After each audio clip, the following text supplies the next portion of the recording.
What is up, ladies and gentlemen? Welcome back to episode 300. Oh, wow. Well, not even 300. 403 of D&E Takeover. We're back. I'm back. I'm David, and this is Eric, and we're back with another episode. Wait, Eric, you look frozen. wait, hold What? on. What? Let me double check to make sure that it is supposed to be. Yeah, I okay. think you're We're at right. 400. Okay. Yeah, no, we've been at Okay. I 400. had to I make just sure. I brain was like, farted. wait a minute. I just didn't brain remember. farted. We've been at that number. We've been good. No worries. But, Let's do bro, it. we're back. We're finally back after Wednesday, a week and a half of Monday and being off. Wednesday. And I just want to tell people, school's been kicking my butt. So today's episode will be, in fact, try to be condensed, try to be a little shorter than normal because I got to go study because I have a final tomorrow and then Wednesday and then Thursday. So You already know. Everyone always understands, bro. There's never any need for explanation. The fact that you give us an explanation is nice and all, but there's never a need for it, bro. I will say also, my apologies for last week. My grandmother turned 80. Shout out to her, love her. 8 And years old is crazy. That's great. had another, yeah, man, big 80, insane. So there's a lot of birthday celebrations going on from the entire week. So, That's yeah. good. That's good. I mean, I'm glad that the week didn't go to waste, but now we have a lot of sports to talk about. That's for sure. A lot. And if you see already in the title of today's episode, we have the Chiefs as one of our big headlines for today because not only did they miss the playoffs for the first time in a long time, like I want to say at least 5+ years, but we also have an NBA Cup rechecked, NBA Cup game tomorrow that we got to discuss right now. But we got a whole bunch of stuff. We have Premier League, we have predictions to get into, and also not to mention we have, how do I say this? We have World Cup group stages. We're trying to get everything done in this type of episode, but obviously due to time constraints, we'll see whatever we can get done. So we really can't waste any time today. Yeah, we gotta keep it pushing and keep it going, man. If I'm not looking at you right now, I'm just looking up for when the last time the Chiefs missed the playoffs. So Oh, I want to say, let's take a guess. I'm going to say 2016, 2018. I feel like that's an accurate number. Don't know. I'm going off ESPN. I'm not searching it up because I want to see it myself, but I'll let you know right now. Oh my gosh, these guys! You don't really deep how long like they go. 10 years ago. Someone wrote in the chat real quick. 10 years years? ago. Shout out to you. No way. Shout Shout out to you, bro. Shout out to you. Thank you for popping out. He said 10 years ago. That's insane numbers. No. The fact that we're almost in 2026 and 2016 was 10 years ago is even crazier. He said, I'm in KC. It's been 10 years. That's crazy. The last time they made it. That's and crazy. We have a drought, and the New York Jets have a drought of 16+ years of not making the playoffs. He's been 10+ years of making the playoffs. I've been watching over 16+ years of not making the playoffs. But that's crazy. We have a lot to get into. Also, we have some devastating news in the NFL as well, where we had both two superstar players go down with injuries that will be not over a year, but around a year recovery to come back. So crazy. Also, another apology. I'm a little under the weather. I sound a little congested. Give me what's the word? I'm forgetting the word. Just give me a pass on that. I get to say, yeah. You're good. I don't hear nothing. You're good. But let's get into these comments real quick. We gotta show the people the love. Shout out to Double H. We could say his name, but we could get banned. So we go Double H. He said, "Hey gents, thoughts on the Mohamed Salah situation and if I don't know, will get better. OT will get better or worse for the players and teams. Thanks, and as always, have a fine show. Appreciate you, Double H, as always. Thank you for popping out." But Eric, I want to take this one because honestly, we haven't been able to talk about this in terms of soccer since last episode, a week and a half ago, because we were off last week. So that whole situation happened. We didn't even get to discuss a little bit of it. Yeah, I don't mind taking it at all, man. I'll keep it short and sweet because I know we have so much to go into. But in my opinion, right, I think that whole entire situation, for anyone that doesn't know, Mo Salah had gotten benched by Arne Slot, the manager of Liverpool, and then basically threw a temper tantrum, in my opinion. But he just basically went on social media, did the things that athletes do when they want to live teams. They remove all the posts and they do all this stuff and everything like that. And Mo Salah basically was hinting at the fact that after AFCON, he's from Egypt, so he's gonna go to AFCON. That he doesn't know where to lie in Liverpool. So we didn't know if Mo Salah was gonna be his last time in a Liverpool jersey, whatever the situation may be. I personally think that I'm gonna stick to my gut. I know a lot of people have been like, "Oh, Mo Salah doesn't deserve this and doesn't deserve the way he's played," because the next game he had been benched. I think they had lost. He never got in the game at all, right? Yeah. Manager decision at that point, like, yeah, it's just a bad decision by Arne Slot in that game. But at the end of the day, listen, I feel like most fans have been consistent from what I've seen on social media. Plus, Liverpool have been playing bad. Mo Salah is not the only issue in that side, but he's a big part of it. Like last year, the big thing was that he used to not track back, and it was because he was scoring all these goals that it was okay. This year, he's not scoring his goals. He's not getting as many assists. He's also still not tracking back. So it's like at that point, you're just a hole in the team. So now, granted, there's a lot of people that's not scoring. You know what I mean? Isak, Ekitike is still actually playing. I mean, really, really good season. So I'm not gonna say that much. Also, there's people that aren't defending. Van Dijk, Konate, Kirkes, basically their entire back line. There's a lot of issues within the system as a whole. But at the end of the day, I think him getting benched was okay. I didn't think there's anything wrong with it. I think him throwing a tantrum afterwards is kind of unprofessional. And just because of the fact, yes, he's a Liverpool legend. Yes, he's a Premier League legend. And he deserves better praise at the end of the day. But this has nothing to do with what's going on right now. And what's going on right now is that you're not playing well. And we possibly can get better production when you're not on the field. So with that being said, you get benched. If it was anyone else, we wouldn't be having this conversation, So that's how I feel about it. I feel like it's one of those situations where it's like goes back to the respect that the club legends get. Obviously I'm not in the conversations. I don't know what's going on. But at the end of the day, like I feel like there's a lot more in the background that we don't understand than what's being portrayed. Because for a star player to lash out like that, I feel like there's a lot more under the thing that we don't understand. Overall, though, we got. I just need what the. I know, it's crazy. But overall, I feel like he got the assist last game when they beat Brighton 2-0. So yeah, they're finding something. I mean, I'm glad that they resolved it quickly. I don't know whose side I'm on. I'm actually probably not on either side, to be honest. I'm just glad that they got something to figure out and they can just continue to grow off of it. But as of right now, they got one win. Let's see if they can consistently bring it back up. And just to piggyback off of that, I don't really think there is a side, if that makes sense, because you look at both people in the situation. If there was sides, it'd be Mo Salah or Arne Slot. They're both wrong. Like for example, Salah's not playing well. Arne Slot also isn't coaching well. He can't find a way to get these players to get going. Like he can't. They're getting outplayed. So at the end of the day, fix up on both ends. So I'm just glad. We'll see what happens. AFCON's about to start, so they're gonna be without Mo Salah anyways. So we'll see what happens then. It's true. We'll see what happens. See if they can get a couple of wins under their belts because they've been struggling under that department. But real quick, shout out to Peck. The Peck is in the building. Appreciate you popping out, my guy. He said, "What's up, guys? Appreciate you. Nothing much. How about you?" Jaquan said, "Yeah, bro, it's been a minute, but we blessed though. Yeah, honestly, Kansas City fans are in a situation where you can't really be complaining because you got 3 Super Bowls in the last 10 10 years of playoffs. Pretty good statistic, if you ask me." He said, Pegga said, "What are y'all talking about?" Well, we talk about everything. As you see in the title, we got the Chiefs. We're talking about NFL today. We'll be talking about some soccer, like we mentioned before. I know you're not a fan about it, but listen, we love talking about it. A lot of fans here that do.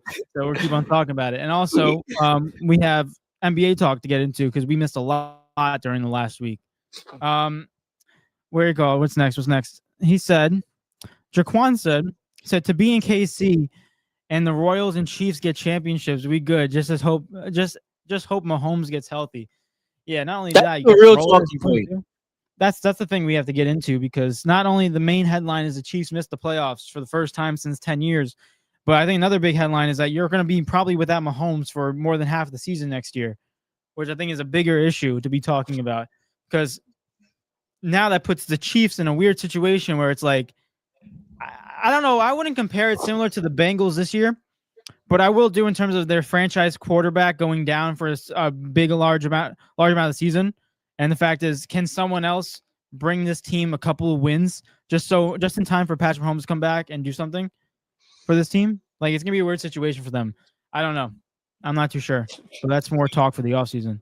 Yeah, it's definitely a lot of off-season talk. I just to highlight it now, the fact that he's down, he's probably gonna be out for a whole year, right? Like you said, going into next year, where do the Chiefs stand as far as like, obviously Patrick Mahomes is still their guy. You know what I mean? Like that's never gonna change. Yeah. It's just the fact of the matter is what is the next step for them going into the offseason as far as quarterbacks?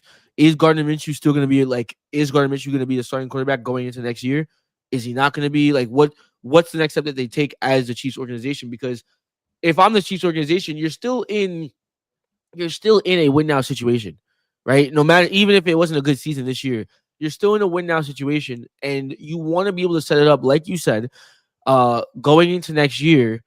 Whereas Patrick Mahomes can come back into a situation where maybe it's not perfect, maybe you haven't lost playoffs yet, but at least he can still do something with the team. You know what I mean? So that's kind of like where it's at right now. But definitely gotta keep an eye on that situation as a whole. Yeah, it's weird. And also, we're also going to mention the other injury that Pekka just brought. He said, thoughts on the Packers losing one of their best players. Yeah, and also, not to mention, Micah Parsons went down in the game last week, or this Sunday, against the Broncos. And that was a good game as well. So it's tough to see these non-contact injuries put into play and the amount that it can affect this team. And I know Pekka says down below, he says, I think the Packers playoff run could be botched. It's tough. It's a weird situation because ever since they had him, they added him to the team. He's been spectacular for them. Their defense has revamped themselves. They look really good. And honestly, you look at some of the games that they played, their defense was probably one of the reasons why they won, because Jordan Love, in my personal opinion, has not been up to the expectations that we've been expecting in terms of what I think. And I think what Green Bay expects, because at the end of the day, there's been a couple games where Jordan Love will show out and put 3 touchdowns, 4 touchdowns. But there's also some games, good amount of games where he has 1 touchdown, a turnover. He's been turning over the ball very frequently. So I think in terms of Green Bay, you look at their best players specifically on defense, it's Micah Parsons, hands down. Micah Parsons, and the fact that you lose him, I don't know if it botches your playoff hopes, because right now they're in a pretty decent spot. I mean, if we look at the playoff projection in the NFC, they're not. They're 7th. Oof. Damn, that division is tight. It's just so ridiculous when you really think about it, because like they're the 7th seed, but they're 9-4. Like they're 9-4-1. How does that even make sense? Man, it's really insane. But continue. Sorry, I didn't mean to jump in front of you there. No, I just think I think it does mess with their chances a little bit, because now looking at their number being 7th, and if we look at the schedule, if they verse they verse the Bears next week. They beat the Bears at home. Now they're going to go verse the Bears in Chicago. That could be a tough divisional game. Then they verse the Ravens, who look like, maybe they can find their form. And Lamar Jackson has a great game. And then they verse the Vikings. So overall, you're looking at games where they can potentially lose 2 of those games based off of this new loss that they have with Micah Parsons. And then all of a sudden you see Detroit just riding the coattails. They verse the Steelers, Vikings, and Bears. If they win 2 of those games, you're looking at a situation where the Lions could potentially make the 7th spot and Green Bay's out. So I don't think it's unlikely that this could potentially happen with Green Bay not making it. It's going to be really close, and I think it's going to come down to the last day for them. Because the Lions still need to pull through. I mean, I'm looking at different things right now. I look at Carolina, and to be honest, Carolina's not going to, unless they win the division, they're not catching the 7th seed. Dallas, I don't think, is catching the 7th seed. Let's just be real. After losing, they're not. There's no way they're catching the 7th seed. So it really is between Detroit and Green Bay. And I mean, because what's the division? Who has the division over them, or who has the matchup over them? It's Packers beat them once, and Packers beat them both times. So you're looking at a situation where, yes, the Packers are in trouble. Like, I don't think we can get away from that, but Detroit does have to win out, because they can't end up on the same record, because the Packers are going to end up squeezing in. The Packers have done their work throughout the entire season, to whereas this situation they're still in a positive situation as a whole as making playoffs compared to the Detroit Lions. But like you said, I mean, the Lions next week, they have the Steelers. I mean, the Steelers are in a win now situation as well. They have to win out too in order to, because the only way they're qualifying is through the division, because they can't qualify if they don't without through a wild card anymore. Shout out to the Bills. But after that, then they have the Vikings. That's a winnable game. And they also have the Bears. That's probably gonna be the hardest game out of all of them. Yeah. The Lions can very well win out the rest of the season. So it's gonna be very interesting to watch. But I think Green Bay still makes it. I think the Lions drop at least one game, and it's probably to the Bears. Yeah, honestly, looking back at the divisional matchup, I think the Green Bay Packers are in a good seat for them right now, because I think the only person giving them competition for the last spot is the Detroit Lions, and the fact that Green Bay beat them both in those divisional matchups, they have the tiebreaker over them. I think it's very Green Bay's riding they're riding a nice seat right now, and honestly, looking at it, because Detroit needs Green Bay to lose all 3 games. I'm sorry, yeah. If Green Bay loses all 3 games and Detroit loses one of them, Green Bay still wins. Yeah. That's just how it's going to roll, especially with that tie. It still gives them a little bit of a bump. So I think overall, Green Bay still, like, in terms of playoff hopes, Green Bay is still up there. They still have a shot. Like, they have a high percentage of making it. But overall, in terms of making it far into the postseason, that's going to be a little that changes with losing your guy. Yeah, that does change everything for them now as far as a playoff run, which is sad, because as much as it was frustrating to be able to not know who was going to get out the NFC, every single playoff matchup, starting from the first round, was going to be a must-watch football game. That's what we were going into. Now, having this situation, I'm not going to say it's not must-watch football. They're still going to put up a good fight. But realistically, you look at these teams, I don't see how Green Bay gets a first-round win when they get in. I mean, right now, they versus the Chicago Bears. That's very fair. I think out of all the teams that they can verse, that's probably the most favorable matchup for them. Because it's either going to be the Bears, the Rams, or most likely the Eagles, right? I have all those 3 teams, because the Bucs are not going to be able to catch. I don't think the Bucs are going to be able to catch that 2 seed. Out of all teams, I'd rather face the Bears versus the Rams or the Eagles, because the Eagles are the defending Super Bowl champions, and the Rams have also won a Super Bowl as well. So both of them have experience, whereas the Bears, this is their first year being a really, really good football team. So I guess, and it's also a division rival, so like you can kind of fight off of that as well. But at the end of the day, we'll see what happens. I'll be right back, by the way. Yeah, it's definitely going to be interesting. I mean, I feel like the NFC their playoff picture looks a little more tougher, but I feel like it still gets the job done. I feel like a lot of teams, I feel like if you're in the top 7 already, you're most likely going to stay there, and disregards into who wins the division. Because I know the Panthers are 7-7, fighting for this 4th spot with Tampa Bay, trying to win that division. They choked last game against the Saints. A lot of people are saying that the refs rigged that game, but honestly, no one was really watching it. So if I'm going to be real with you, no one was really tuning into a Saints and Panthers game, so they're not going to get a lot of help in that aspect. But also, like, if you look at Dallas, they're trying to fight for one. Very unlikely that Dallas, they need a win out, and they need Detroit to lose out. They need Green Bay to lose out. Like, they need a lot to go for them in order to make it. So I think Green Bay is in a pretty penny right now, and I feel like the top 7 is going to stay pretty consistent, unless like Green Bay loses all their games and Detroit starts winning it. Then we move up one different spot where Detroit takes it. But it's definitely going to be interesting. It's going to be fun to watch. Very different in the AFC, where you have a lot of competition going off, with the Colts in the 8th spot trying to make a playoff push. Houston Texans bump up to the 7th spot. The Ravens deciding to play football this week, shutting out the Bengals 24-0, which is fantastic for them. They push to 7-7, trying to fight for a division game. So a lot going for them, a lot going on in that playoff picture, and a lot of different jumps that can be made. I know the Buffalo Bills can jump up to 5. They can potentially jump up to the number 2 seed if New England loses another game. So a lot going for them. But let's go into this next question. Pekka said Jets are so ass, and they will always be ass. Yeah, honestly, as much as I'm a fan of them, it's the truth. It's the truth. They got a lot of holes. But Marcus in the building. Shout out to Marcus. What's going on, Marcus? He said, "Holy," bleep. He said, "Fellas, congrats on getting SGA on the show, but where's Eric?" It's so stupid. It's so stupid, bro. Oh my god, bro. These guys, these You freaking know, guys, bro.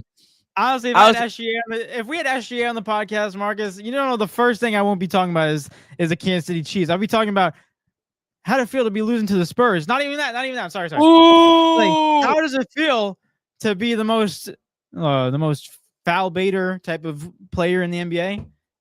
definitely the most scrutinized NBA player right now. I think. Yeah. But I 100%. just think it's funny that the game that they lose, Shea only had 4 free throws. I'm I not going to do the mean, math. the game that they lose. Yeah, you see that. I watched the game though. I'm not gonna lie, yo guys, Wemby, Wemby's Wemby's different. here, bro. Like Yeah. I can't shake it because shout out to the other boys, Stephon Castle, Devin Vassell, making big time. De'Aaron Fox. Oh, De'Aaron that Fox. team is very good. That team is very good. Just aside Wemby, you put Wemby in that team, bro. It's so hard to score on them. Like watching them trying to drive, it's like almost impossible. It's like what do we do? How do we do it? How we do? I saw Chet try to back Wemby down and fade. I'm like, you better stop it. Wemby literally blocked it without jumping. That's I don't Chet know. Holmgren. You don't know how happy I am that Chet just got freaking destroyed in that game by He got Victor. murdered. It was like it was crazy. It was crazy. But overall, I mean, I look at it. I know, yeah, SGA. It's like, oh, the one game. Like, yeah, I see your point. Your point is very valid. But I look at it. I more want to look at it from a perspective of Wemby. Wemby not only dominated that game, but not only that, guys, that was his first game back from injury. Like, usually players that come back from injury, they're not at 100 right away. And I don't even think he was at 100 right away for this game, but he still dominated the game. Yeah. Like, it's scary. It's crazy. The one thing I like too is you see he got a little bit of fire in him. Like he got that. Like he got fouled going. I know he got hacked, and they tried to it was not like a dirty foul, but he just prevented him from getting the clean the clean dunk. And all of a sudden, Victor just goes up and starts flexing to towards the fans. And it's like funny because you didn't see this from Victor last year. And, you know, obviously rookie year, different. You know, you're trying to get into the league, trying to figure yourself out. But this year, you see a little bit more of a confidence level. And now the only issue that we have with Victor is the fact that him and his health. That's it. That's the only issue. Other than that, that's the only thing stopping him from potentially being one of the best players in the NBA. But that game showed that the OKC Thunder have a weakness. Like, at least to me, that's what I saw. I saw, and also the fact that Alex Caruso does not get called for half the fouls that he does. Like I saw a montage in that game where he's freaking slapping their hand before the ball, and he's not getting any foul calls. But overall, I saw a Spurs team that looked like I feel like it's like it goes back to a David and Goliath story where the underdog defeats the giant. And right now, the OKC Thunder, they're the giant of the NBA. And I don't know if they play a little more relaxed. I'm not saying that. Obviously, I think they still play hard, but I feel like the other team wants it a little bit more. And the Spurs, they want that a little bit more. And it showed in that game with the physicality and getting the job done. Victor had a crazy step back fadeaway shot to at the end of the shot clock in the last 2 minutes over Alex Caruso. So big time games, big time players, and they got the victory over OKC. And I thought it was ironic that after the game, OKC, they were complaining about the foul calls. And I'm just like, oh, wow, how the turntables have turned. Wow. How the tables have turned. It's you make a very good point there. It's really funny how, like you said, the first thing that you see is Isaiah Hartenstein and Alex Caruso coming out the tunnel and being like, that was a foul. That was a foul. It's like, bro. Yeah, it's okay. Like, I'm not. Listen, to each his own. Obviously, to argue for what you want and what you think happened. At the end of the day, it's like, yo, you guys complaining about not getting a foul call is crazy. Like, you guys get a lot of foul calls, and we all know it as well. Now, granted, this isn't the last we've seen of OKC versus Spurs. I'll tell you that right now. As much as the Spurs did beat them, OKC can play better. OKC can play better. This is the first time I think we watched the not only lose, but the way that they lost almost felt as if it was like, nah, the Spurs outplayed you guys. Like, it wasn't a matter of you guys didn't play to the best of your ability. No, the Spurs really did outplay you. You guys could not figure out how to stop Wemby. You guys, and mind you, them stopping Wemby is them fouling Wemby and Wemby not getting the calls, by the way. There's, if you watch it back, half the time, Caruso, there was a couple plays where OKC did an amazing job getting to the ball before Wemby could even get the shot up, and they were able to slap it out of his hands. Very good defensive plays, right? But most of the time, they're fouling him all the time, almost every single play, because you can't stop him. It's almost impossible. So it's gonna be very interesting. I'm excited to see this matchup. I hope we get to see it in the playoffs, because a 7-game series between these two teams, oof. It'll be fun. And it would definitely be tough. And I still see OKC prevailing because they have that experience now with the championship under their belt and more of a depth, in my opinion. But I think the most scary part is, we talk about OKC losing. This is only their second loss in the season. They're 24-2, which is just ridiculous. So crazy. Insane. They're about to break the record for the most wins and losses in the NBA season. But I think the craziest thing about this is how difficult it is to beat OKC, because the Spurs had to play their whole might out. They got to play the hardest, right? No, pause. But overall, they still only beat them by 2 points. OKC, every loss that OKC had, and by every loss I mean 2, counting this one, has been by 2 points, 1 basket, and like they're winning games by 10 plus points. Like, this is like a little different level of domination. I just want to point that out. Even though they lost, this is still a team that, we lost, but I know I hate saying barely lost because you still lost at the end of the day, but realistically, you barely lost. 1 bucket decided this game. In other words, the only way that you could beat OKC is if you quite literally have the perfect night. You gotta, your whole team has to be clicking on every single cylinder possible on offense and defense. Because OKC's normal night or OKC's regular night is some team's best nights. You know what I mean? The defense on OKC is ridiculous. It is ridiculous, bro. It's so hard to score on them. They have so many different people that they can throw at you at any given moment. And the thing is, and you would argue like they are one of the teams, I wouldn't say like the only team in the league, but one of the teams that is not Wemby proof, but built to handle Wemby the best. So, yeah, man. Yeah, I mean, it's definitely going to be fun. And now you have the NBA Cup where you're seeing the game tomorrow between the Spurs and the Knicks. So it's definitely going to be fun. 2 teams with the same record, 18-7. It's going to be definitely interesting. And the Knicks have one of the best offenses in the NBA. And you're versing the Spurs, who with Victor now have one of the better defenses in the NBA. So it's definitely going to be interesting. I'm going to tell you this right now. I don't think Cat's going to have a great game, just because whenever he has a better defender on him, he just never shows up. But I think this might be a Jalen Brunson showdown game again, which is nothing new for the New York Knicks season because he's been the guy for us. So overall, I know I'm tuning in for that game, 8:30 tomorrow. It's going to be a fun one. This is for the NBA Cup. I know it doesn't mean anything, but I'm really happy to see the Spurs over the OKC Thunder. I've heard a lot of people talk about the fact that this cup is like meaningless and whatever, and I understand where it comes from. I don't know what it is. I love that. I love it. These games, I tell you one thing, right? I'm not saying, obviously, all the NBA games I want to watch, but when I know it's NBA Cup Friday, it's giving me a vibe where it's like, yo, I gotta watch these games, because you could see it in the way the players play. They know that if they lose this game, granted, it counts towards their season record, but like if they lose, they're done. They have that passion that comes to it. They want to win everything. You can kind of see it. So these NBA Cup games have definitely, like, the tournament in my head is like, it is important. Granted, it's only its 3rd year and it's still establishing its rep, if you will.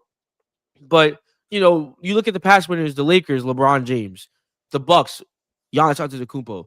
Now this year, you have two Hall of Famers lined up right there. This next one is going to be very important because you have a big organization in the Knicks versus a organization in the Spurs that have won so many NBA titles as it is. Like, it's going to keep building itself up and building itself up. And whoever wins this game most likely the MVP is either going to go to Wemby or it's going to go to Jalen Brunson. And that's going to be, I think that's also going to be a big say in their careers when it's all said and done as well. So definitely going to be a really great game to watch. It's going to be a good game. I'm gonna be excited. I'm gonna be tuned in for it. But let's get into these comments. Philip's in the building. Shout out to Phil. Appreciate popping out, Phil. Phil? Thank you. Hope you're having a great time, bro. He said, "Hey, yo." He said, "Eric, see you. Hair is looking fire. Look at that." Thank you. No one compliments my hair. Never. David. What the heck? Always Eric's hair. Nah, it looks good. Eric Betts in the building. Shout out to you. Appreciate popping out. Good. He said, good, Eric. "Hey, fellas, my sources are telling me the Chiefs are interested in Dylan Raiola." He said, "They have had talks of changing his name and giving him number 15 because they call him like Mini Mahomes because the way that he comes out of the pocket. Honestly, I'm not a big fan of the kid. I think he's a great quarterback. I just don't like his off the field antics. I think he's too much of a stuck up person. But who am I?" I saw a meme the other day, and it was like Dylan Raiola realizing the fact that now he has to tear his ACL to copy Patrick Mahomes. I'm like, yo, get the heck out of here, bro. That was crazy. Oh, man. Imagine that happened. Also, that'd be crazy. But Jay's in the building. Shout out to Jay. Appreciate you popping out, Jay. He said the hair, like, yeah, we thugging rolling on dubs. He said, and off up in the club whiling like they got. I'm not reading this all. Everyone the teacher said, read it silently to yourself. Yeah, David literally was mid-sentence. It was like, I don't want to do this, bro. I don't want to do this. Bro, I just went from reading research paper to reading a rap lyric. I can't do this, bro. Nah, but he said fire. I appreciate you, Jay. Thanks for popping out like that. Thank you.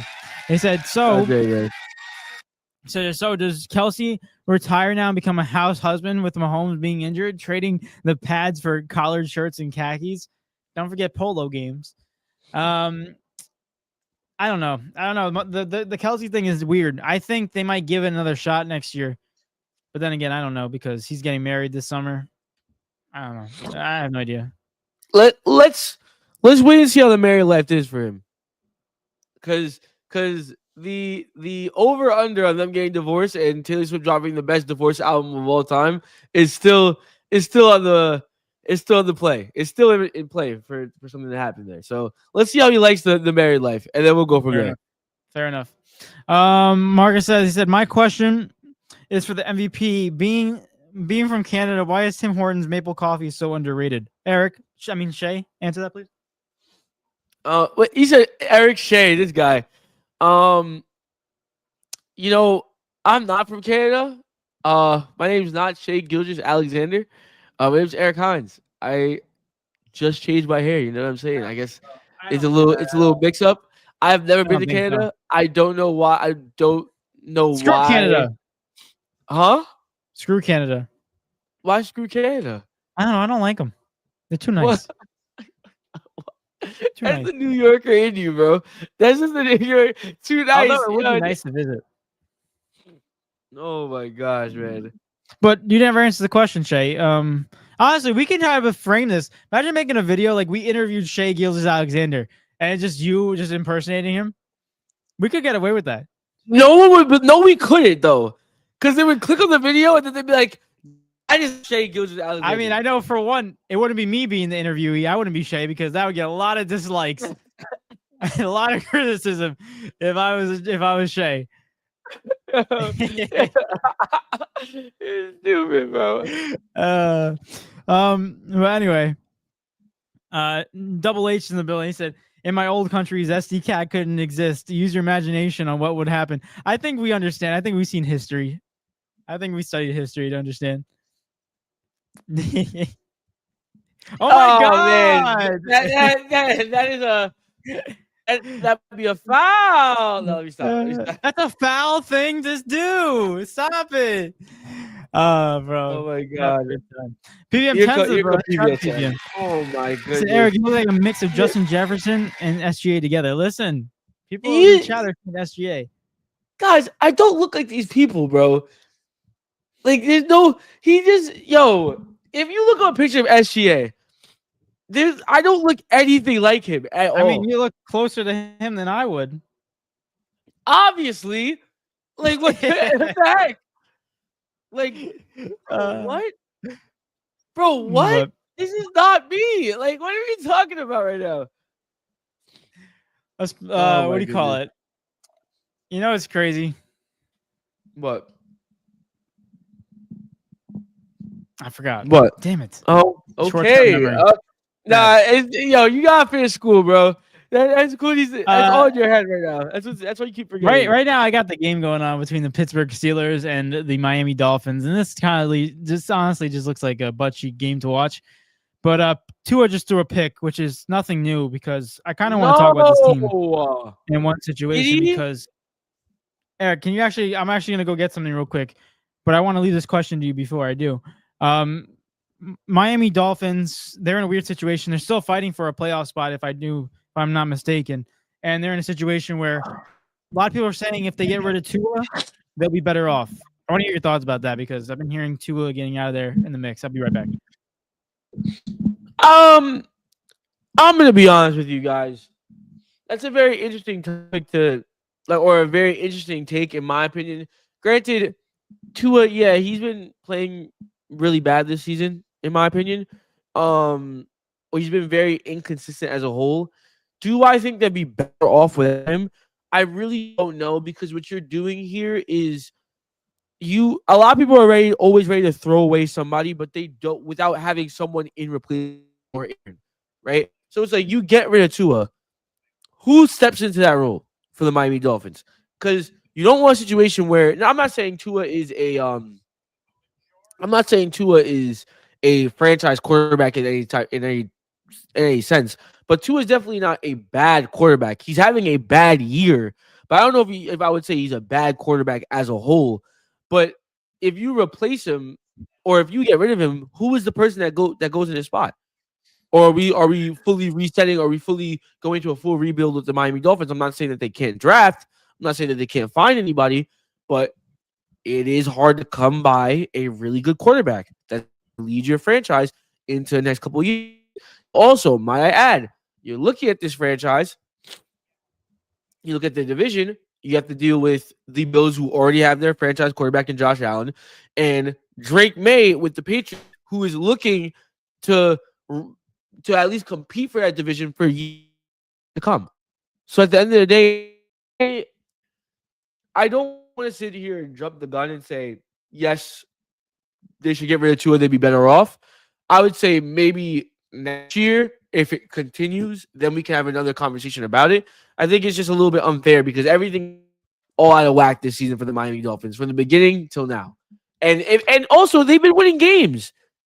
They've been winning games recently. Granted, they started the season really bad, and probably not. They haven't been good all. They haven't been good as a whole. It hasn't been a good season, but they've been winning games. So I don't know. I'm not pulling the plug on Tua just yet. Because like they're in a weird situation right now because we always talk about Miami. They're in a gray area. They're in a situation where they feel like they need to lose games just so they can get a quarterback, but they somehow just like win games when it doesn't matter. So I feel like it's weird for them. And not only that, I think overall people are kind of just hanging it up on Tua. I don't really blame them though, but I also don't like the fact that the organization was being messed up to him. So I feel like they kind of owe him a favor by keeping him in 3 times to get 3 concussions in a row. So like it's kind of like weird in that situation, but is he the quarterback for them? I really don't believe it. I can't. But He's we'll also find out. 27 years old. That's why I want to look up as How well. old is he? He's 27. Jeez. I'm not pulling the plug on Tua just yet. I don't think it's fair. I don't think it's fair. I don't think it's the right decision either. Because like I said, who steps in? Then you get a full rebuild and everything just changes in a whole. Oh my god, fumble. Oh wait, no, you didn't fumble that. You was down. Nah, the Steelers still have the ball, right, David? Eric, I gotta check my TV because it's frozen. So I gotta change it. Oh, so I have to give you the update. Give me a second. No, wait, I'll be right back. All right, you better hurry. What is this interception, bro? Tua just actually. It was a bad ball, too. Bad throw. Just underthrew Jalen Wall like crazy. Horrible throw. Hi, bro. I don't see.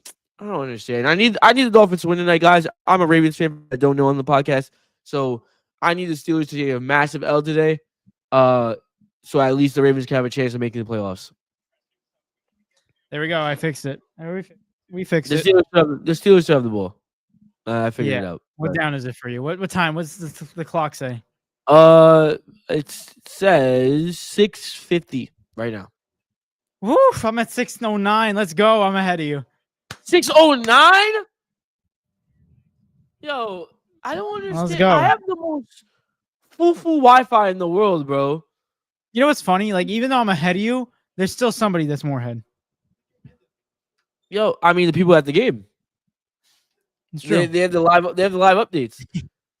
Eric, my dad just said the game ended already. All right, bro. Yo, these guys. No, but it's funny because there's some people that like we're in a group chat and they give updates way before me, and I'm like, what the heck? Like, am I really that far behind? It's like they're ahead of me, and then it's me, and then it's Eric. I've just realized that no matter what sport I watch, I'm always behind. Like, it never works. Dude, look at these Steelers doing a tush push to get the freaking first down. Damn. Look at this, man. Tush push ruined, bro. Did they not get it? David, did they get it? I'm pissed off right now, bro. Yeah, they got it. Why? Because Mario's going to bring it up in a little bit, but let's get into Eric's wall. Eric's wall is in the building. Shout out to Eric's wall. He said, looking like he's about to cut the hardest R&B record of the year. Talking about you. Yo, man. Get that. Y'all got jokes. Y'all got so much jokes. Now I went from being SGA to being SGA and Jay Jettis to now being an R&B artist. You know what's funny? What's next? I wonder if I did it, would I still be getting the same comments? No, you wouldn't. Yo, if you did it, it'd be like, like, how do we tell him? How do we tell him? David, what's going on, David? Oh my gosh. PVM 10 says, I got Bills versus Rams Super Bowl and Rams win. Listen, I want the Bills to win at that point if that's the situation. Mario's in the building. Shout out to Mario. Appreciate it popping out. He said, fellas, congratulations on your win. Eric's talking about you in fantasy right now. Yo, is it confirmed yet? Hold on. Yeah, we're in playoffs. You got the dub. Me and David are both in playoffs. Yes, sir. Congrats. Good boy. I unfortunately am fighting for my life right now. I need Kenneth Gainwell to give me 4 or less points, and it doesn't look like that because Aaron Rodgers seems to be always throwing it to him. So I will say, shout out to JoJo. I versed JoJo. Going into the matchup, JoJo was the 3 seed. I was a 6, and I'm gonna be respectful. I'm happy I won. JoJo should have won this matchup, and the only reason he didn't win the matchup was because Roma Dunze, like 15 minutes before the game, got pulled out of the game with an injury, I think, during warmups. Yeah. And if JoJo saw that happened, he would have put literally any other wide receiver he puts in, except for Christian Kirk, but he wouldn't have put him in. You'd have put in.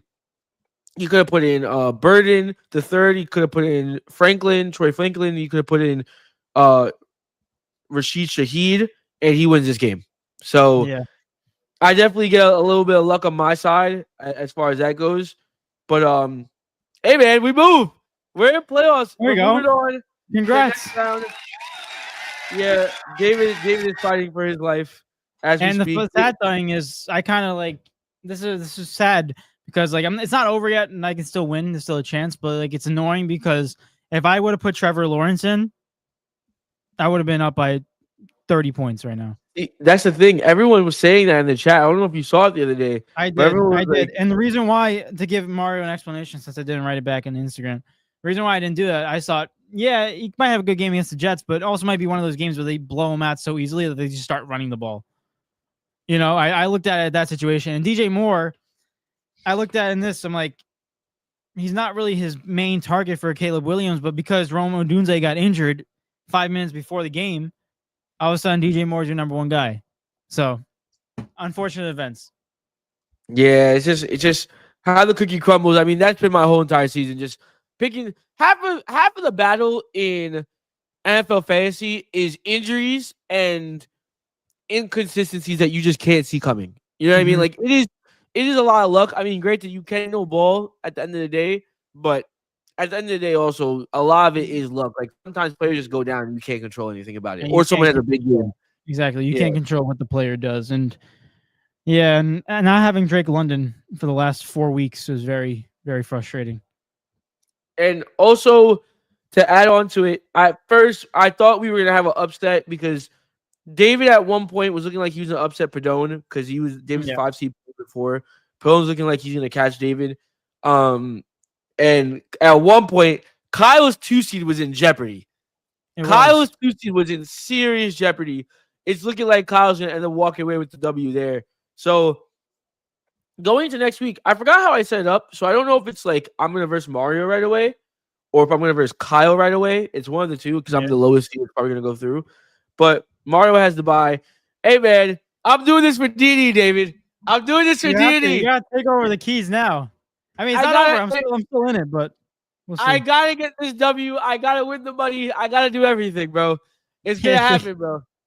David, if I win the money, bro, you're gonna get your $10 back, bro. Everyone else, give me. Hey, let's go.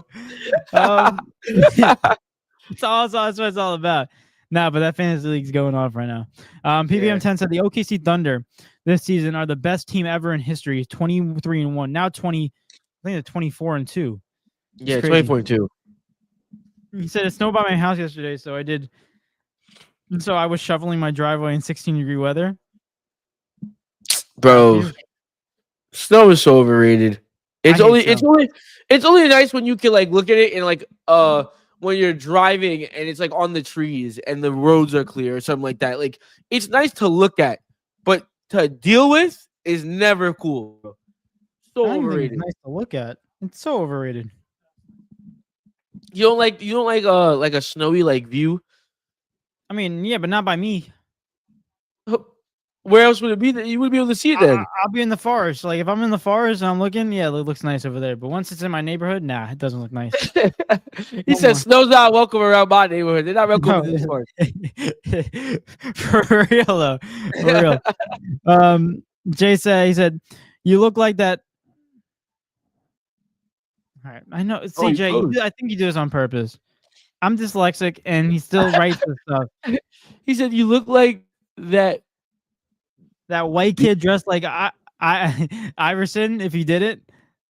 Oh my gosh. Yeah. Fair enough. He said chat my fantasy team is cooked like usual. And the other league is cooked. Drake day-to-day London. That's what it seems like at this point. Crazy. No more. Too much injury problems. Too much injuries problems. And it's so annoying. But overall, I kind of wish like fantasy did like a little bit of a different approach. I obviously understand why, but like if someone gets injured like 30 minutes before a game, you should be able to put in whoever you want, like as like a refill. But I don't know. I think if someone gets injured in fantasy, the app should automatically update it for you. And if you did like that's what I think should happen. I think anyone else, like that's the only thing where the app should jump in and be like, I'll fix your lineup for you. Mm-hmm. Other than that, don't touch my lineup. You know what I mean? But that doesn't make like you said, like that's not fair, bro. 15 minutes before the game. What if I'm not looking at my phone? What am I supposed to do? So yeah, man. Yeah, no, it's a little frustrating, but PVM10's wilding in the chat. I said Dembele is better than Lamine. When Spain played Portugal, Lamine was on clamps, and when France played Portugal, Dembele was absolutely cooked, and France beat Portugal. What are you talking about, buddy? Yeah, crack. Don't smoke too much of it, buddy. I don't think he remembered that we beat them in the Euro 2016. Oh, talk your stuff, man. Mario said, "Here you go with the World Cup." Yeah, go ahead. Tell him. Here we go. World Cup in America. $2,000 tickets incoming. Oh, Colombia versus Portugal. 3,000. Yeah. I'm about to go to a bank to get a loan just to go to a game. Isn't that crazy? Oh my God. Mario said, David, it's so disappointing. How the heck do you start Mechie over Moore and Knicks over Lawrence, bro? I like I said before, bro, I thought Lawrence, they thought they were going to run the ball because they were versing the Jets and they were going to outbeat them. And then all of a sudden, I didn't think DJ Moore because Jerome Odunze is the number one target for that guy. And, if I can go back and change it, obviously I would, but I can't. I got to deal with what's the situation right now. Marcus said, I'm just going to put this out there. I'm not going to even read this. Let me see. So I was like, what? What? Marcus, how did you do that out of what I said? What the heck? Yo, that's not what I meant at all. PVM 10 said Lamin's is so overrated, low key. He said, you don't start any Jets players on fantasy. Yeah. Dembele is the best player in the world. No glaze, honestly, by stats. Right now, no, he's not. He's not the best player this year. Who would you say is the best player in the world right now, David, in your opinion? From the games that I've seen, I mean, Haaland's definitely up there. He's having a phenomenal season. Mm-hmm. Like if someone walked up to you, I'm not asking you who you think is gonna win the Ballon d'Or.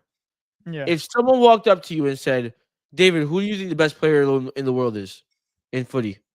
Vitinha. How do you, for real?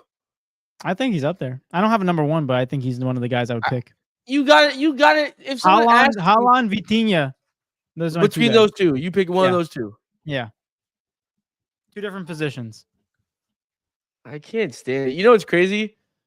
People. I saw a post the other day, and someone was like, "Yo, Vitinha is actually the best midfielder in the world, but he just doesn't have Barca PR." And then I was like, "That was probably one of the only things I've seen about like PR post where then I was like, okay, like they might be right on that." And I'm a very big, not very big, but I'm a Pedri advocator. Yo, if Vitinha was in the Prem, or if Vitinha wasn't in Liga where people aren't watching, and people saw Vitinha week in, week out, people would be like, yo, this guy is different gravy. Like he really needs to leave PSG. No, I'm kidding. No, honestly, if he goes to a Premier League team, I love to see him what he can do in the Prem because Ligue 1 is a different thing, but Prem is another thing. You also don't know, not saying that he wouldn't be able to. I'm not part of that group of people that always say oh, everyone who comes to the Prem is not gonna succeed. I don't agree with that, but you never know how he adapts because it's physical. And Vitinha is not strong. Vitinha is very good. He's a very good ball player. Smart. Very, very good ball player. But to have to play week in, week out against those players, I don't know how he would fare. I don't know how anyone would fare, including Pedri. You would think that Pedri would automatically adapt. You would think that these guys would all automatically adapt. But he might get injured more frequently than be playing. That's what it really is. It's a very aggressive game. So I don't know how it would work. If Bruno Fernandes can be one of the better midfielders in the Prem, I think Vitinha would fit in. I think Pedri would fit in. I feel like if you're a best midfielder, you'll find a way. You know what it is though? The way that Pedri and Vitinha play, I think they get fouled so much, and I think they'd be more prone to injury. Bruno, because they're smart with their body. Yeah, that's what I'm saying. Bruno is fantastic, but Bruno's in situations where he's just so good at passing and also so good at shooting the ball and creating. Whereas Vitinha and Pedri, a person that's going up against Vitinha and Pedri, they're gonna lose their mind because they can't get the ball. You know what I mean? And I feel like you're gonna get hacked more that way. So, but all if ands and buts. We gotta put him in FIFA simulation. No, well, if people would just have them be good. I know, be good. If people would just have them be good, yeah. Speaking of Bruno Fernandes, did you see his goal today against Bournemouth? Brother, what a banger! Oh bro. My god, dude, that game was crazy. That whole crazy game. Crazy game. And again, their defense can't pull out a win. But that's I'm not gonna lie. Aiden Heaven had a dear heaven. Dear heaven.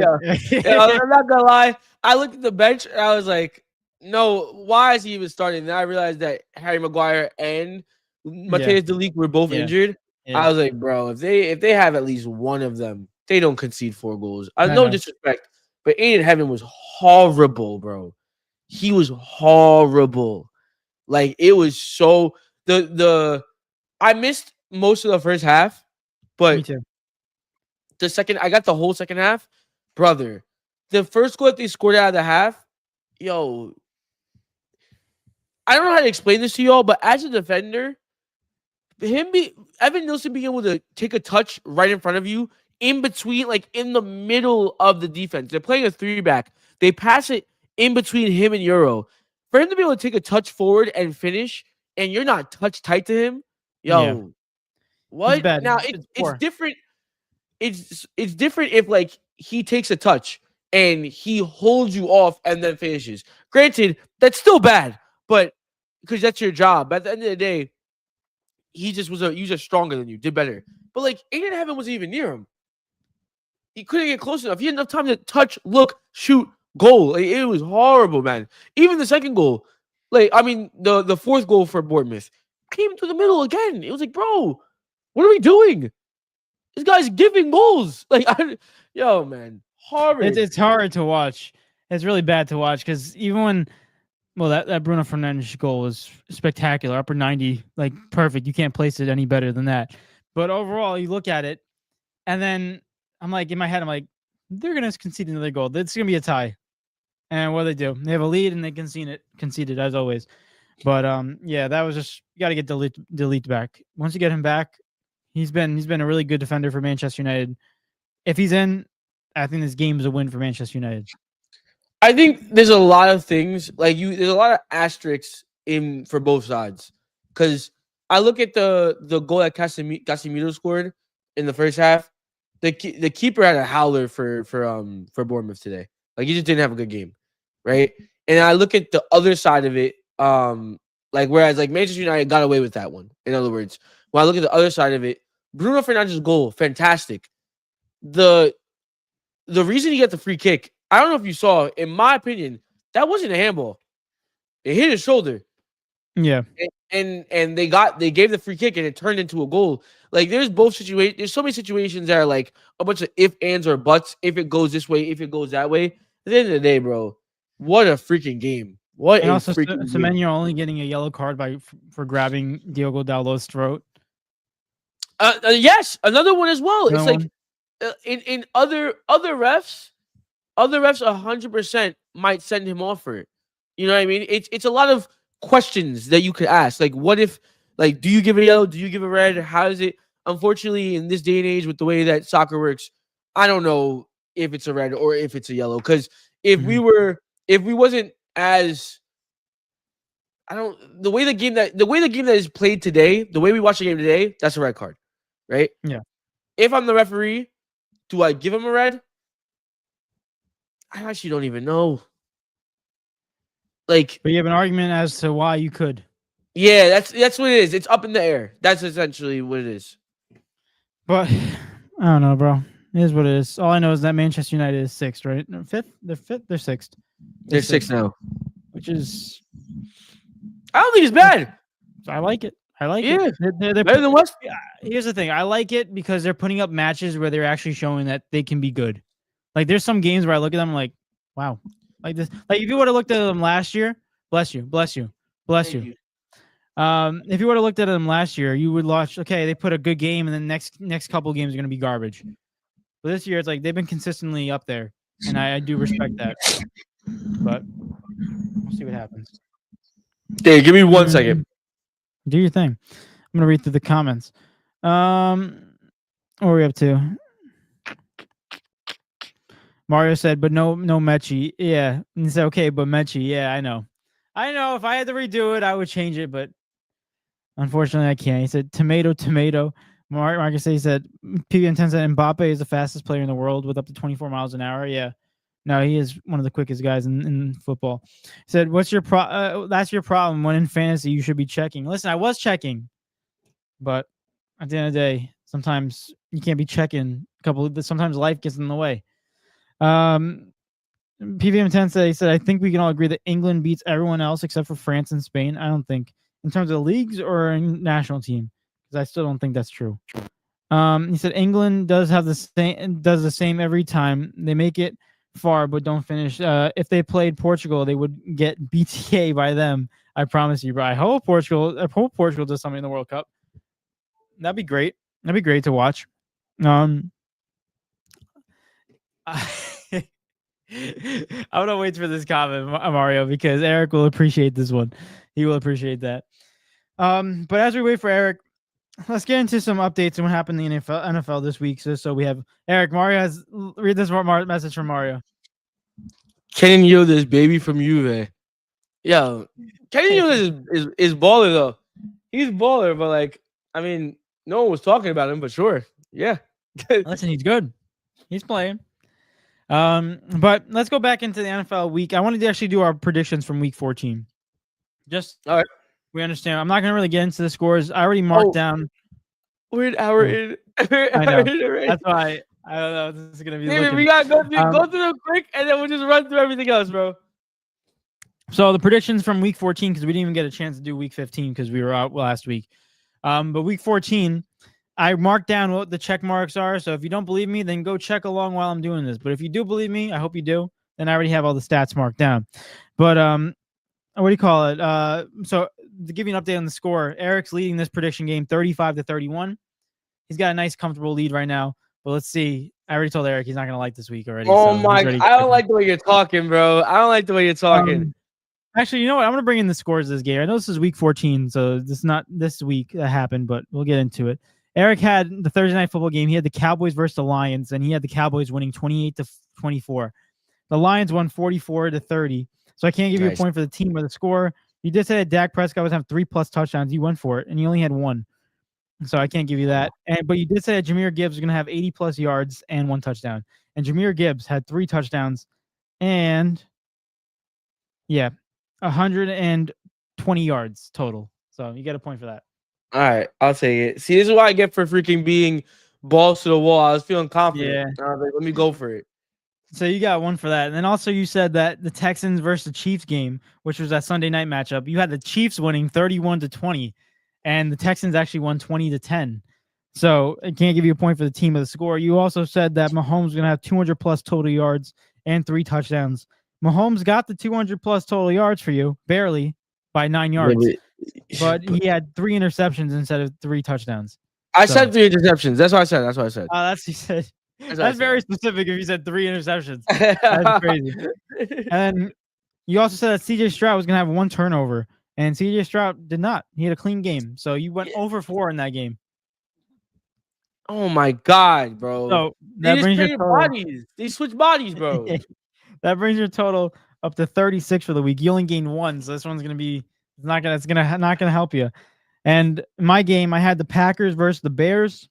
I had the Packers winning. Eric, get this score. Ready? I had the Packers winning 28-24. The score was 28-21. Packers. You got to be kidding me. You had one last week. It was that close. Now this is my week. Damn, oh my so close. gosh. So I got a point for the team, not the score. I did say that Josh Jacobs was going to run for a touchdown, and Josh Jacobs did. So you get a point for that. And also I said Caleb Williams going to have over 200+ total yards, and Caleb Williams had 201 total yards. So I get a point for that. Yeah. I don't like this. David, I don't like this, David. Here we go. That's 3 points, Eric. That's 3 points. Oh, no. Next one I had was the Bills and Bengals. And I said that the Bills are going to win by a score of 31-24. And the Bills did win by a score of 39-34. So I get a point for the team, not the score. That's 4 points added on for this week. However, I did say that James Cook was have 90+ total yards and a touchdown. James Cook, he had over 100 yards, but however, he did not get the touchdown for me, so I cannot get that correct. You didn't have a receiving touchdown either? Nothing. All right. And then also for Chase Brown, 80+ total yards. Chase Brown, he had 35. So am I up 1? So at the end of that, I get 1, 2, 3, 4 points added onto my score, which brings my total score to 35. So Eric, the final score of that last week was 36 you, 35 me. I'm slowly falling back. Here we go. I have to lock in now. Oh my gosh.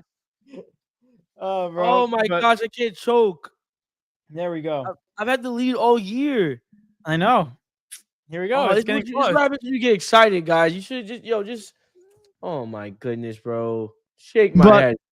Real quick, shout out to Harvey. Harvey's in the building. He said, greetings from Manchester, lads. Just spent 4 days in jail for posting a meme to piss off another footy fan. So in England, we now cannot take the piss out of others. Yay.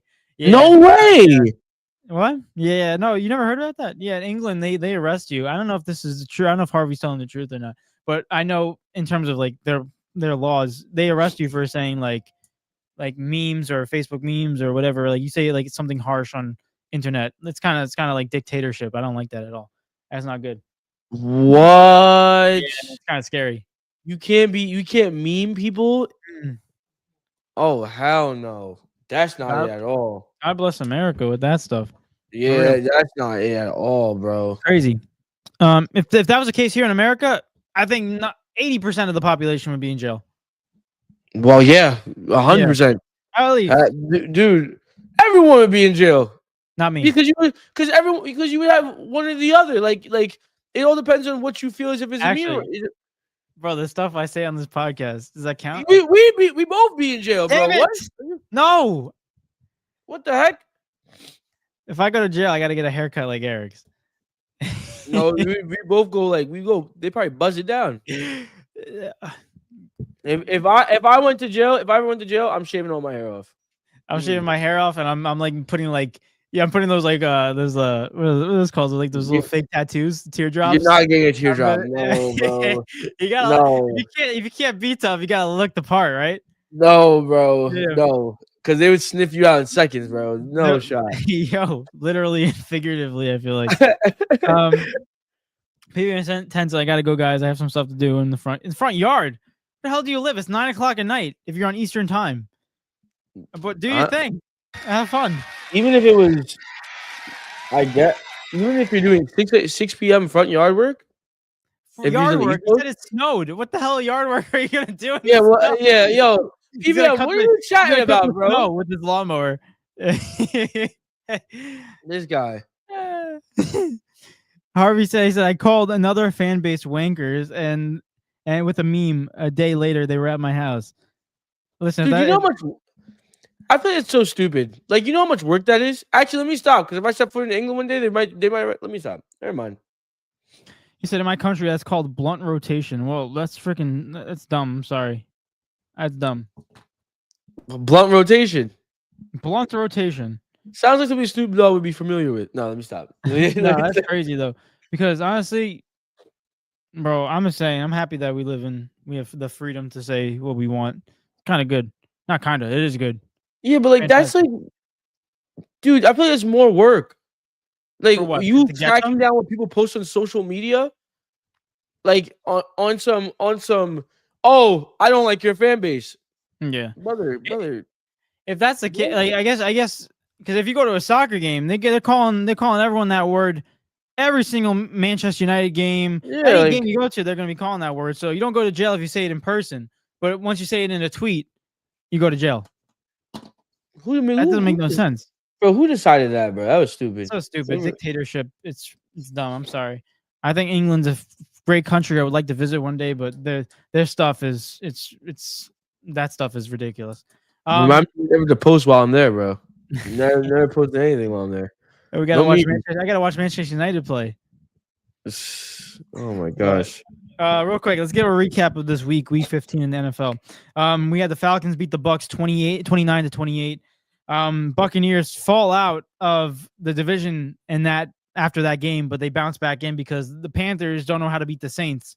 So now the Panthers, they had the keys. They literally had the keys to the division. And all of a sudden they're like, yeah, you know what? Let's just hand it back over to the Bucks. So the Bucks are still currently in that fourth spot, first in their division, because the Panthers don't know how to close out games. Also, Eric, your Ravens team, they won 24-0 against in Cincinnati, so that's a great win for them. Great bounce back win. Although I still get frustrated at the fact that Lamar Jackson still threw a interception. I don't understand. Do you know that's part of his contract at this point? Oh, he's got to throw in every game. He's got to throw in every game. Yeah, it makes sense. Damn. I mean, that's the only reason. That's the only way it makes sense for me, so I can still be calm when it happens. It's just part of his contract. I understand it now. Yeah. I guess that makes a little bit more sense. The Jaguars dominate the Jets, and Trevor Lawrence has a career game. He had 6 total touchdowns, and 330 freaking passing yards with 51 rushing yards. He had 381 total yards and 6 touchdowns in this game. Pretty much tells you the Jets season. Also, the Commanders beat the Giants, and the Giants are now continuing their 9-game losing streak. So another crazy thing going on for them. They're fighting for the first overall pick. And honestly, if the Giants get the first overall pick, they don't even need it because they got the franchise. They're in the best position. Any coach, if you're a coach right now, I would be clawing my way to get the Giants job because of the fact that you have a rookie quarterback. You have Cam Scatterbu coming back from injury next season. Malik Neighbors coming back from injury next season. And they're going to be all at the start of the season because Malik got injured in the first couple of weeks. And Cam Scatterbu will be back for training camp. So they're in a situation. It's good. Field goal is good. Yes. Miami up 3. I love it. 3-0 Miami. But they're in a great situation with that defense as well. They improved. They probably will trade down when it comes draft time to get more draft capital because a team like the Jets might be quarterback hungry and might want to trade with the Giants for the first overall pick. I see it. I can see it definitely happening. Also, the Bills beat the Patriots. This is a big game for them. They beat them 35-31. And not only that, what a comeback. New England. What a comeback. You know? What a comeback. They were down 21-0 at one point in this game, and then all of a sudden the Bills come back and they show them. They put up 2 back-to-back 14-point quarters, which is ridiculous. And Josh Allen plays like he is back in the running for MVP. I'm not saying he's number 1, but he's back in that contention for MVP. Because the last couple of games that he's been having have been MVP type of performances. Last week against the Bengals, and then this week against the Patriots have been really good games. And all happens after his wife announces that she's pregnant. So he's having an all-time great year. MVP, marriage. Now he's got potentially maybe another MVP on the way. His team's doing pretty good right now. Maybe playoffs coming around. Who knows? But hey, man, all I'm happy about from that is any Patriots fan can now respectfully please shut up. By the humble pie. Please be quiet. I hope you guys are all shaking your boots. I hope you all know that 11-3 is because you beat up on half the lottery teams or half the teams that are fighting for the first overall pick in the 2026 draft. So you know what? Hold on for that for me, please. That's all I care about. Thank you to Bills Nation. Thank you to Bills Mafia for finally putting an end to that nasty win streak. My gosh, because if the Patriots would have won this game, oh my goodness. Yeah. And the Bills looked like they were playing like that old Bills team that they had a couple like last year. So it's good to see them. And honestly, if they find form right now, it's going to be a fun playoff matchup with them. Fun matchup because like once the playoffs hit, they're finding form now. Playoffs, boom, they're going to take flight. And especially with no Patrick Mahomes, who does Josh Allen always lose to? Patrick Mahomes in the playoffs. So it might be a different type of storybook in the AFC this season. Overall, next games that are going on. The Chargers beat the Chiefs in a Gardner Minshew interception to close out the game. Patrick Mahomes goes down as the bigger story, but also a big story is that they missed out on the playoffs. So they might be in a situation where we don't know what's going to go on for them next year. There are a lot of question marks. They went from, yeah, we're good, we still have a Super Bowl team, to all of a sudden being like, oof, with Mahomes out for more than half the season next year, it's not going to be good. Next one we had is the Texans beating the Cardinals 40-20. Just domination. Texans have been finding their form, and not to mention they have the best defense in the NFL. Yes, the best defense in the NFL. It's crazy how they really started off. We in the beginning of the year, we was actually talking about the Texans being one of the worst teams in the league. Mm-hmm. And now they're a 7th seed, and they're looking like they're definitely going to make the playoffs. Yeah, they look really good, and their defense is a lot to give praise to. But overall, next one we had was the Broncos. No, sorry, the Bears and the Browns. The Bears beat the Browns 31-3. Pretty much expected. The Bears look dominant all season. They look like Caleb Williams looks good. They look like they found some peace. I also like DeAndre Swift. He's having a great season as well. Ben Johnson's loving it over there in Chicago. So it's a good situation for them. Overall, the Browns, I don't know what to do. If I'm a Browns coach, if I'm Kevin Stefanski, a lot of people are giving me some hatred because I was being rude to Shador. But Shador had 18 for 35, 177 yards, and 3 interceptions. One of those interceptions was not his fault though. Yeah. One of those interceptions, Jerry Jeudy actually was supposed to. It was actually the perfect throw, and Jerry Jeudy just missed the catch and like fumbled it into the DB's hands. But That's true. Hey man, David, just hold up your wrist, bro. Who do you ride with? Because David, not. All you gotta do, look, you're thinking too much, right? Oh, okay. All you gotta do when the Browns get brought up, just go like this. Just hold the wrist. That's all it is. Because there's no explanation for that team. That team is so garbage. The fact that I'm talking about them is too much airtime. I agree. Hey, next one we had was the Seahawks versus the Colts. Seahawks beat the Colts 18-16 with the game-winning field goal by Jason Myers. And let's give a little shout out to the kickers in this game. Jason Myers had all of the points for the Seattle Seahawks. He had all 18 points. He won the game by himself. That's crazy. That is crazy. Fantasy points would probably be going off the roof in that game. For real, bro. That's actually it's so bad offensively when you think about it. So bad. 18 points and all of them are field goals. Yikes. Yeah. And also give a little shout out to Phillip Rivers. His first game back, 44 years old. It's in like 4 years he's played. So he had 1 touchdown. Not really the best game. 120 yards, 18 for 27 completion. But yeah, it's just it was all right. It was all right. Nothing for the first game back. No rhyme or reason why Phillip Rivers should even be in an NFL game. I'm sorry. True. I know I want to give him his flowers, but like, bro, guys, let's be so real. That guy. The fact that Anthony Richardson doesn't even start, they had to bring in a 44-year-old quarterback to start over him. That's how bad it is. Like, for real, bro. There's levels that was so unnecessary, and they could have found someone so much better for that situation, other than a freaking 44-year-old overweight Phillip Rivers. Like, what? He definitely wasn't ready to do that. There's no who came up with the idea, and where did that even come from? Like, I don't know. All right, let's go find 44-year-old retired Phillip Rivers that has like freaking 15 children. Like, who? I really wish I was in the room when someone decided to do that. That had to be pre-planned. There's no way. I mean, because like, why would you reach out to him out of all people?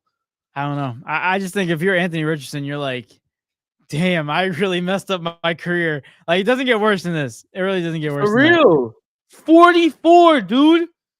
Old as dirt. Crazy, bro. It's bad when they have to get a 44-year-old who hasn't played football in like 3+ years to come off and not even practice for the team for 1 week and automatically getting the starting job over him. Clearly overweight, like not in shape. Dude has a dad bod of the century. He said, "Let me go throw a touchdown really quick." All right, bet. He threw a tutty though. Shoot, better than some of the quarterbacks in our league. Let me call it. Harvey said it has to be reported, but once reported, the police will investigate. If they deem it offensive, they arrive at your house or work and take you in. That's just ridiculous. I find I'm so pissed off by that. That's just so weird. Super yucky.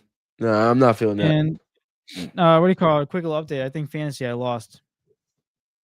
Guaranteed? Well, you don't know. You could have a fumble. You remember Jalen Hurts killed someone's fantasy this year. Was it this week or last week? With the interception and the fumble in the same play. Yeah, that was last week. Yeah, so you never know. Kenneth Gainwell could just be like, David, let me do something for you. Right now, I'm leading by 0.8. I'm sorry, 1.8. You didn't lose yet, David. 0.18. There you go. David, you didn't lose yet. Fair enough. Wait, where'd you get 0.18 from? Oh, yeah, okay. Yeah, 0.18. So it's definitely interesting. Marcus said he said Brady Montana out there beating the Jets.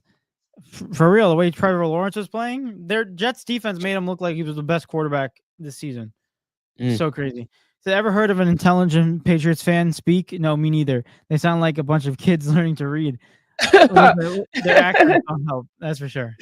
Oh God. He's still better than that JV quarterback they had starting. You talking about Riley Leonard or Daniel Jones? It's a foul. Riley Leonard played good. I gotta give him his props. He said Phillip Rivers caused so many injuries with dads and grandkids out in the backyard throwing bombs. Yeah, that's a flex. I said, okay, Cam Newton, relax. You saw that? You saw that or no? No, what he said, he should be playing. Cam was so upset. Like, he was on his little talk show or podcast, whatever it is. Cam was actually so upset that Phillip Rivers got the call. Cam was like, I feel like it's a slap in the face. And the guy that was on his podcast was like, why? He goes, I didn't say I retired. He said he retired. And he's like, I'm still ready to go. I'm still ready to play. He's not even ready to play. He got a dad bod. He was so upset. Everyone was just like, okay, bro. Like, nobody cares. He has a point, but like, I don't understand. It doesn't even matter. Okay, bro. Look on. He said his high school runs the same offense the Colts run. He has weekly calls with the coach discussing film. Coach asked him back. If that's a true fact, then that's fair enough. Are you for real? So the high school that he coaches, they run the same offense. So the coach was like, hey, you know the offensive playbook, just come in. Oh, man, bro. That's and again, like, we sit here and we see all this happening, right? And you sit there, you understand that Anthony Richardson is just sitting somewhere. He's been on the team the whole year. Well, he's taking a knee because he's tapping out. Dude, is he even on the now it's making me question, is he even on the roster? I need to check. The fact that a rookie quarterback is starting is the backup quarterback over him goes to show you what the Colts think of him. Wait, he's not on the roster. What? No, he's not even on the roster, dude. That makes a lot more sense. He's not there. Oh wait, no, he's in Wait, he's IR. Heck? He's injured. But he's not on. Eric, look. What the heck is that even, bro? He's not injured, bro. He's not injured. He's not injured. They have him listed on the injured reserve, but not on the offense. You don't have a roster spot. Yeah, he's cooked. He's not injured. What about the practice squad? Is that him? No, he's not. Eric, he's not injured, bro. He's not injured. That's an excuse that they put. He got cleared 8 hours ago. Resume football activities, but remains uncertain whether he will return for Indianapolis' final 3 games for regular season. So get the hell out of here. What's his football activities? Just like tapping his helmet and sitting on the bench. This guy, bro. He's got 9 yards this season. When did he play? Good for him. Against the Raiders. Eric, we have Anthony Richardson. Oh no! Oh God! Yo, go work on your game, bro. This is why, bro. You're listening to us instead of practicing. For real. Let's go. Priorities are not straight. Let's finish up the last of the games. 49ers beat the Titans 37-24. No shocker. Saints come out and beat the Panthers 20-17. Saints might have found a quarterback that they can ride with another year.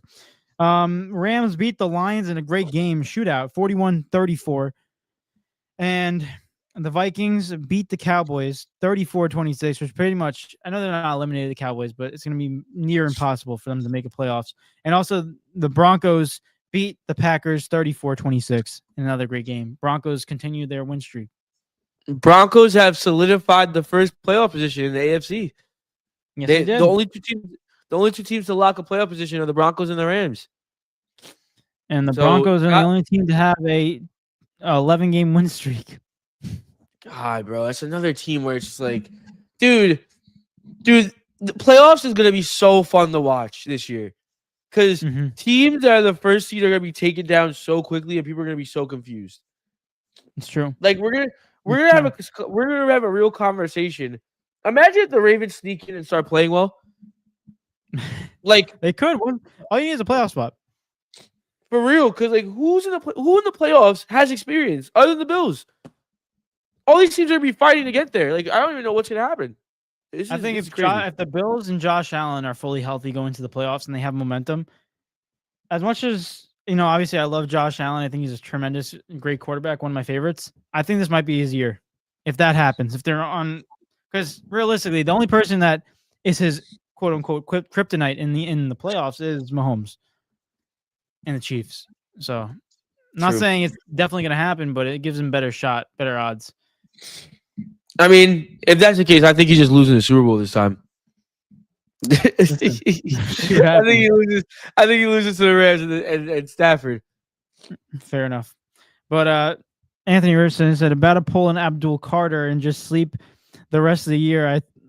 I was taught to be humble, but our granddaddy forced me on an injury report with a fake injury just so I can play. So just so he can play. Fake injury, see? It's the Oh truth always God. gets exposed, Eric. But Wait, did the Dolphins just take the ball from the Steelers? no. Oh, No. And with that, I damn. think I lost fantasy. I know you said it's not over yet, but right now he's higher points than me right now, but don't. Yeah. David, he's gonna fumble. Don't worry. Kenneth Gainwell is gonna fumble the ball. And If you're he getting that. fumbles, it's -2 and I'm back in the position, but it looks very unlikely. But we'll see what happens. But Eric, that's all I got for today's episode. And then on Wednesday we'll get into the predictions for next week. Yeah, that's all I honestly that's all I have for today. I was gonna jump in the World Cup, but we have time. And we'll definitely cover it eventually. Just right now with the time and everything like that. And honestly, I'm not gonna lie to you guys. Nose just stuffed out the wazoo from talking for this long. So I am also cooked for this episode, not gonna lie. So And one last thing because tomorrow is the game. We have NBA Cup, 8:30 Eastern time. Amazon Prime Video is the game's on streaming. We got the Spurs going up against the New York Knicks. Who do you got winning? to be real, like as much as I am from New York, and it would be cool to see a Knicks win. I'm a Brooklyn fan, and I'm not gonna be able to. They already have an NBA championship over us. If they get an NBA Cup over us, then I'm gonna have to hear about that too. I kind of it's gonna be weird, but like I kind of want the Spurs to win. I don't really care who wins. But at the same time, I think if Wemby comes out and performs and experience isn't an issue, then the Spurs definitely will beat the Knicks, in my opinion. If experience becomes a problem, like if the nerves get to them, I think the Knicks can win this game for sure. I really don't know who's the favorite though, to be honest with you. I really don't. I Jalen Brunson, in my opinion, he gets credited definitely for being one of the better players in the league. But me personally, I don't give him enough credit for how good he actually is. Like Jalen Brunson is such a game changer, it's crazy. So as long as he's on the court, anything can happen. That's how I feel about Jalen Brunson. He's that good. So yeah, and I love the trade rumors that we've been hearing, and it's not Giannis that's been coming over. I love the fact that there's been some rumors about Dante DiVincenzo reuniting with the Knicks, and they get him. It's more than just obviously Dante is a good 3-point shooter, but I look at it more in terms of it's the team chemistry that I think can take this team over. Villanova Knicks. Back together. Villanova Knicks are back. But I got the Knicks winning. It's gonna be a good game. Jalen Brunson, I mean, he's the best. He's one of the best point guards. He's a top 3 point guard in the NBA. Yes. Jay said Knicks win and celebrate like it's a world title, then flop the rest of the year. Go New York, go New York, go. Jay, you gotta be happy, Jay. Come on. New York needs it, bro. New York needs it. Said Knicks fans are gonna celebrate a win like they finally beat Jordan-led Bulls. Like John Starks hit 12 threes in Game 7. Listen, it's the NBA Cup now, and then later on it's the NBA Championship. They not winning the trip. They not winning the trip. Not this year. What happened? If they were gonna win it, it had to be last year, bro. They had to be Tyrese and the Pacers. I'm sorry. And they what happened if they why don't they get Giannis, but they still keep Mikal and OG? That's impossible. What you're asking me is what happens if the Bucks GM has a stroke? Like that's what you're asking. I mean, listen, they traded Nico Harrison. I've seen bigger superstars get traded for less at this point. God. If they get Giannis, there's a chance for sure. But if Giannis is playing center, I'm not jacking any of that. I'm not feeling that at all. Mitchell Robinson. If it's Mitch and Giannis next to him, then yes, there's a chance. And honestly, after seeing the Spurs beat the OKC Thunder, now I kind of want Giannis to go to the Knicks. Because then it's going to balance out the playing field as a whole. Because that means now I've seen that the Spurs can beat the Thunder without Giannis. I thought the Thunder were that inevitable that they could beat anybody. It didn't matter who's on the team. So that's why I wanted Giannis to go to the Spurs. But now I see that the Spurs can do that without them. And Wemby wasn't even at full. He just came back from injury. I'm good. We could keep down that side and let Giannis go to the Knicks, make it interesting on the East. It'd be perfect. That'll be fun. I just don't. You know how I am with trades. Don't give up too much. But overall, guys, that officially concludes episode 403 of D&E Takeover. Thank you for listening to us. We've been over for an hour and a half. We appreciate every single one of you guys that's listening to us. You guys are the best. Thank you. And sorry, but we're finally back. Sorry for the long week, but we're finally back and we're ready to talk some sports. I can't wait for this week to be over. I can't wait for Thursday to hit, just so we can focus on sports and get back to that mojo. But real quick, I just want to give a quick little shout out to y'all. Thank you. We're at 264 subscribers. Oh! Appreciate y'all. We're going up to that level. We said 270 by the end of the year, and honestly, I didn't think it was going to be possible, but shoot for the stars, and you probably land on the moon right now. Aim for the moon! We're moving. So we appreciate y'all. Thank you so much. And Jay said, last one in the comment, end of the day, he said, you'll think New York a mecca of basketball. That's the NBA, that the NBA would rig it for the Knicks. Honestly, you would think. We're already rigging a lot of games. Why not rig an NBA championship for the Knicks? Nah, I'm good, bro. No, let the Brooklyn Nets make the playoffs. Danny Wolf. Hey, I'm here for that. Brooklyn's gonna make the playoffs without it even rigging. That's what I'm saying. You heard it here first, ladies and gentlemen. It's like one of those things where like the people that rig the games are like Brooklyn just sneakily just slides in. They're like, damn it, I forgot about him. And they're just like, all right. Dude, Brooklyn is people are sleeping. All right, let me not drag it. People are not sleeping on the Nets, but we're 7-18. Bucks are 11-16. We just thrashed them the other day. Let me get up in there. We beat the Chicago Bulls before. We're better than the Hornets, and we're only getting better as the season goes on because we're learning each other. Come on, bro. And here we go. See me at the 10 seed. See me at the 10 seed. I'm gonna be there. All you need is a play-in game. Listen, if this team makes a play-in game, it's a lot better. It's a lot better. Like you're higher than your expectations than you were supposed to be. I'd be very happy with a play-in game, considering the fact that we had a draft where we drafted like 5 picks. If we get to the play-in, I think that's just a success of the season, and it's a good growing point. I agree.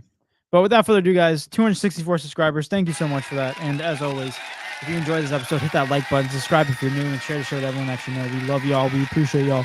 It's been your boy David. It's been your boy Eric. And we are out. Enjoy the rest of your couple of days. We'll be back on Wednesday with more sports talk. So enjoy. Let's get back into it. Peace. Peace.